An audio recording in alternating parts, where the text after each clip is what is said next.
जो कुछ मर्जी हो जाए, जब हम बहुत ज़्यादा डिटर्मिनेंट होते हैं, पुरज़म होते हैं, हमारी डिटर्मिनेशन बड़ी हाई होती है और हम कहते हैं कि जो कुछ मर्जी हो जाए हम परवाह नहीं करेंगे, या इवन हम किसी को थ्रेट करते हैं तब भी जो कुछ मर्जी हो, मतलब मैं तुम्हारे सामने खड़ा रहूँगा।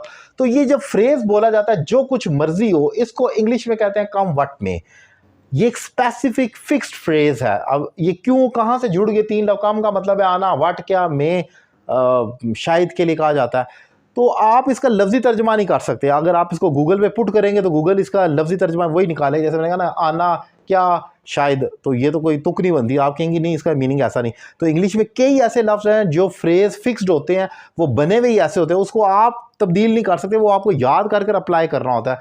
तो जो कुछ मर्जी हो जाए, एग्जाम्पल के साथ देखेंगे, I will not give up, मैं हिम्मत नहीं हारूंगा, कम व्हाट मे, जो कुछ मर्जी हो जाए या जो मर्जी हो, मैं गिव अप नहीं करूंगा, हिम्मत नहीं हारूंगा।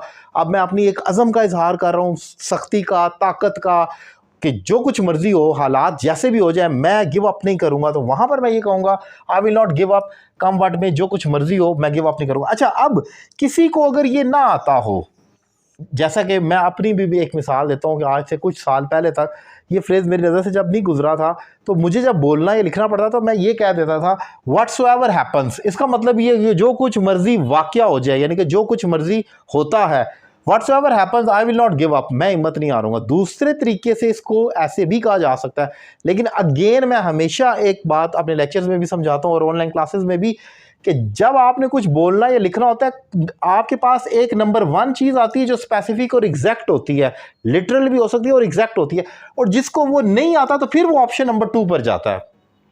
लेकिन अगर आप ऑप्शन नंबर 2 यूज कर रहे हैं तो उस पर कभी भी कह लें कि इतना इनसार ना करें, इसरार ना करें और लड़ाई ना करें दूसरे के साथ कि नहीं नहीं ये भी ठीक है, ये ठीक है लेकिन एग्जैक्ट ये है।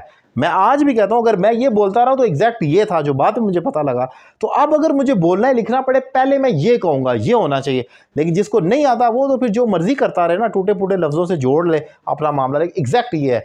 एक और एग्जाम्पल देखें, कम व्हाट में, I will not leave her, जो कुछ मर्जी हो जाए, जो मर्जी हो मैं उसे नहीं छोड़ूंगा। यहां पर भी मैं अपनी एक डिटर्मिनेशन का इजहार कर रहा हूं, अज़म का इजहार कर रहा हूं, लेकिन इस फ्रेज के साथ जो कुछ मर्जी हो जाए, धमकी कह सकते हैं, थ्रेट कह लें, ताकत कह लें, जो मर्जी।